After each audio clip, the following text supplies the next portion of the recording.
You know, when we talk about healing, we often think about physical wounds, a cut, a broken bone. But what about the wounds we can't see? The ones that live deep inside us, the ones that make our hearts ache. I'm really sorry you're feeling this way. It sounds like you're going through a tough time. If you're talking about emotional pain or heartache, it's important to take things gently with yourself. Remember, you're not alone in this. So many of us have been where you are, feeling lost, overwhelmed, maybe even a little broken. But I truly believe that even in the darkest moments, there's a light within us that wants to heal, that yearns to feel whole again. Over the years, I've learned from so many incredible people, therapists, healers, spiritual teachers, that there are ways to navigate through emotional pain with grace and compassion. So let's take a deep breath together and explore some gentle steps towards healing. The first step, and sometimes the hardest, is simply acknowledging what we're feeling. It's okay to feel hurt, sad, or upset. Give yourself permission to feel those emotions fully, without judgment. Think of it like tending to a physical wound. You wouldn't ignore a cut or a burn, would you? You'd cleanse it, dress it, and allow it the time to heal. Our emotional wounds deserve that same level of care and attention. Bottling up your emotions might seem easier in the moment, but it's like trying to hold a beach ball underwater. Eventually it's going to pop back up, often with even more force. Instead of resisting what you're feeling, try to sit with it. Acknowledge the pain, the sadness, the anger, whatever it may be. Say it out loud to yourself. I am feeling hurt right now, or I am feeling overwhelmed. There's a power in naming our emotions and giving them a voice. When we're going through a tough time, sometimes the most healing thing we can do is share our burden with someone we trust. Talking to a friend, family member, or counselor can help lighten the emotional load in ways we might not expect. Think about a time when you were struggling with something. Didn't it feel good to finally confide in someone, to know that you weren't alone in your experience? Sharing our stories with a compassionate listener allows us to process our emotions in a safe and supportive space.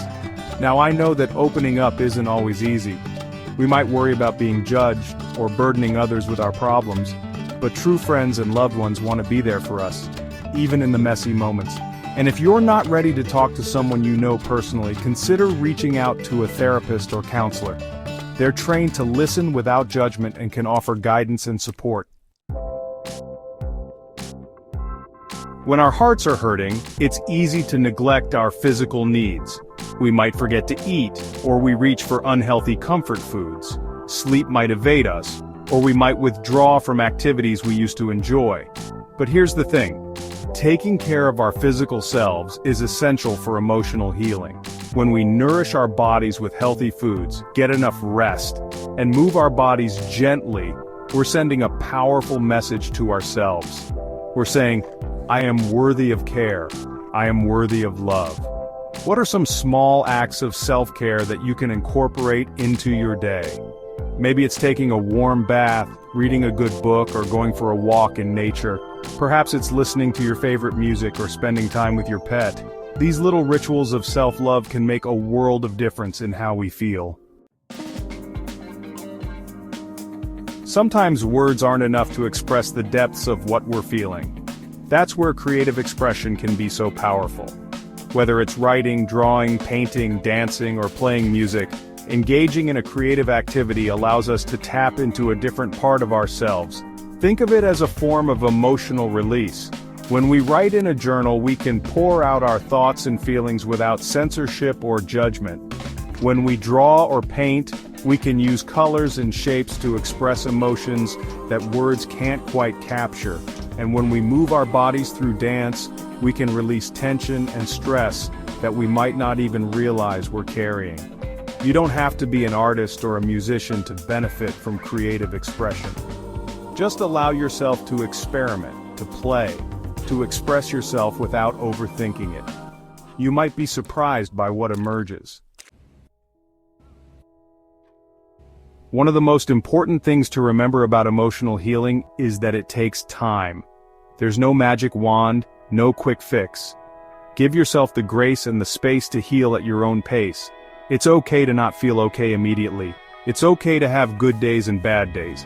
Healing isn't always linear. There might be times when you feel like you're taking 2 steps forward and 1 step back, and that's okay. Just keep reminding yourself that you're on a journey. And like any journey, there will be bumps along the road. Be patient with yourself. Be kind to yourself. And trust that with time, the pain will lessen, and you will find your way back to wholeness. You know, as I've listened to your story, my heart has been with you every step of the way.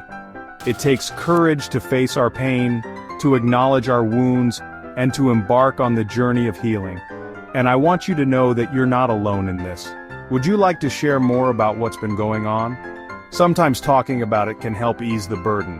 Remember, reaching out for support is a sign of strength, not weakness. Whether it's a trusted friend, a family member, a therapist, or even a stranger who understands, sharing our stories can be a powerful step towards healing.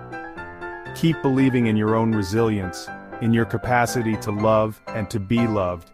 And never forget that even in the midst of pain, your light still shines.